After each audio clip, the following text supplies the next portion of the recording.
Welcome back to my film and TV channel. You're all staying safe and well. We're having a look at espionage dark comedy. This, yes, written, directed by Wes Anderson. Yes, not everyone's cup of tea, and he has been my cup of tea, but not so much recently. And it's a story you can see with Roman Coppola. Probably says it all, actually. The Phoenician Scheme. It's been out for a couple of months, a month or two. This has got a real, as you'd expect, Wes Anderson, a big ensemble cast. The two main protagonists, we'll talk about them in a minute, Benicio del Toro and Mia Threppleton. But we've also got Michael Cera, Riz Ahmed, Tom Hanks, Bryan Cranston, Matthew Almeric, Richard Ayoade, Jeffrey Wright, I always get his name wrong, Scarlett Johansson, not Jeffrey Wright, Richard Ayoade. That's it. Scarlett Johansson, Benedict Cumberbatch, Rupert Friend, Hope Davis, F. Murray Abraham, Charlotte Gainsbourg, Willem Dafoe, and Bill Murray. Some of those. In fact, I think I missed Bill Murray. I can't remember who he played, but that's par for the course, really. In this, I think I do know who Bill Murray was, but I'd say that most of them are only in it very, very briefly. And it's about a wealthy businessman, Zaza Corder, who appoints his only daughter, a nun, of course he does, as sole heir to the estate. As Corder embarks on a new enterprise, they soon become the target of scheming tycoons, foreign terrorists and determined assassins. Typical Wes Anderson stuff, really. This is released in Germany on May the 29th and in the United States and other territories from May the 30th. I'm recording this on June the 26th, 2025, so a few weeks later. So there's quite a lot of reviews, so at least I can share that information with you. Right, yes, I don't mind some Anderson stuff. I mean, one of the last ones I watched, of course, was Asteroid City, which I think I've done a vlog on it, and it's not a favourite of mine by any means. But the cast helps, that's for sure. William Bibiani from The Rap, he scored this 88, said Del Toro hasn't had the role this juicy in ages and he's captivating at all times. I have to agree, I'm all in on Del Toro for this role. I think he's perfect for it, and possibly even more so Mia Threppleton, who plays, of course, the ideal foil for Del Toro, plays the nun. Simple as that. Kevin Mayer also agreed with that, although he only scored this film 40 out of 100, so he didn't like it. He said on the positive side, Threppleton, the daughter of Kate Winslet, is sensational. I'd agree. Quietly commanding, but always glowing with charisma. She's the discovery here. Well, I think I've seen her before in bits and pieces, but yeah, more Mia Threppleton will do for me. Perhaps less Wes Anderson in this sort of frame of mind. And I don't think there's any weaknesses, of course.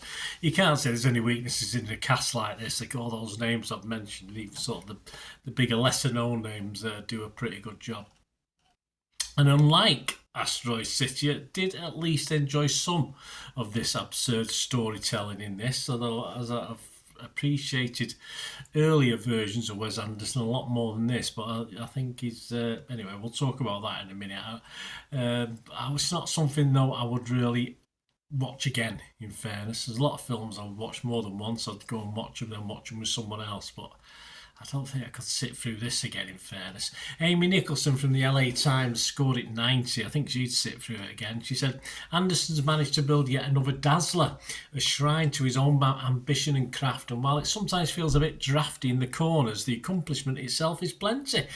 Well, those drafty corners for me are a little bit damp in them as well. But anyway, Jeffrey McNabb scored at 80 from The Independent. He loved it as well. He said, this then is everything you expect from a Wes Anderson film. Well, sort of. If you like his work, you'll love it. If you don't, you'll probably break out in hives again. Well, I'm sorry, I like his work, but just at times I find him so far up himself, he just pisses me off, and I don't like his stuff. And I got a bit of a feeling of that with this film as well. I just think he's enjoying himself. The cast are enjoying themselves, but I'm not enjoying myself as I could be doing. Lana Murray from Empire magazine scored at 80 out of 100. She said, this is textbook Wes Anderson without falling back on old tricks. The rich world of the Phoenician Scheme can be a lot to take in, but what a view it is. Yes, I love the view. I want a bit more bang to the buck, though, for this one. I just want a bit better story. I did laugh, I did smile at times, but I just wanted to laugh and smile a lot more than I did. That's the problem. I think Moira McDonald sums it up for me. She's from the Seattle Times. She scored us a 50, so she was halfway. She said, "It's not terrible, but it's an elegantly filmed stumble." I think that's a good way of summing it up, better than my sum up, but I'll sum up anyway. I don't want to look at a movie, Wes Anderson or whoever it is, and just admire the look of it. I don't think it's movies are a piece of art, of course they are, but I mean, I don't want to look at something and think, oh, that's lovely, but I don't enjoy the story. I want to be entertained. And for at least half of this movie, sadly, I wasn't. But for the 50% of it, I was. So, it's a bit of a mishmash for me, for Wes Anderson. It's certainly not as bad as Asteroid City, but it's not up there with the Budapest Hotel and stuff like that, which I really loved back in the day. And I think his earlier stuff was more appealing to me. If you had to describe this in one word, the fact that it is Wes Anderson, I know what I have liked of his in the past, I would just say I was disappointed. Others, well, generally positive as you'd expect. It's Wes Anderson, the critics usually like him anyway. 77% positivity on Rotten Tomatoes. That's 256 critics. 198 were fresh and 58 rotten. So it's now 59 rotten. I add my rotten to that one. The website consensus, a caper made with all the intricacy of a Rube Goldberg machine. There you go. If you don't know what one of them is, I had to look it up. Is a chain reaction type machine or contraption intentionally designed to perform a simple task in a comically overcomplicated way. That's Wes Anderson, I suppose, but sometimes he does it better than others. They go on to say on the website, the Phoenician scheme doesn't deviate from Wes Anderson's increasingly ornate style, but delivers the formula with mannered delicacy. As I said, I much prefer Anderson's earlier stuff than this. Rotten Tomato users, they like it. Yeah, 3.7 out of 5. Metacritic, 70 out of 100. That's based on 53 critics. 37 were positive. A big chunk of mixed, 15 mixed, and 1 negative. And I will add another one to that mix, so I'll make it 16 mixed, because it was a mix for me as well. Metacritic users are okay, 6.3 out of 10. And as I said, there's quite a lot of reviews on Internet Movie Database. And we've got 20,000 scores and reviews, and it's getting a very, very healthy 6.9. So I am in the minority, because my score for this one is going to be my minimum score. I couldn't heartily recommend it. If you're a Wes Anderson fan, you may like it. I'm not saying I'm not a Wes Anderson fan, but yeah, I have been, and I'm sort of slowly not being, which is sad really. But I'll give this a 5 out of 10. It's okay, as I said, because I like 50% of it, and the other 50%. Not particularly, and I certainly won't be going back and rewatching to see if I like any more of the other 50% I didn't like the first time round. So 5 out of 10 for me. Let me know what you think, guys. Great to have your opinions on this or anything else to do with film and TV. That'd be absolutely fantastic. Thanks for watching. Please, if you do like what I try and do on this channel, I try and give a cross-section of views as well. It's not all about me, of course. So if you like what I try and do on the channel, want to support me in any way, just keep watching and listening.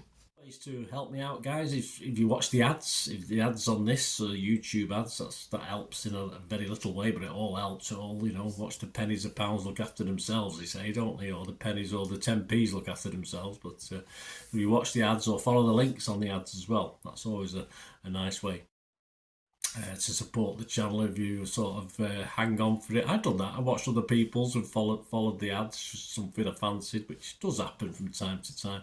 Of course, you can support me by pushing that subscribe button as mentioned earlier, and that's of course pressing the button so you know when these vlogs are coming out. And of course, I'm always interested in your opinions, and of course, if you can give us a like, that'd be wonderful as well. So thanks for watching, guys. Hopefully I'll join you very, very soon with something else. Until we meet again, I'll never ask one thing, don't I? Please stay safe, everyone. Bye for now.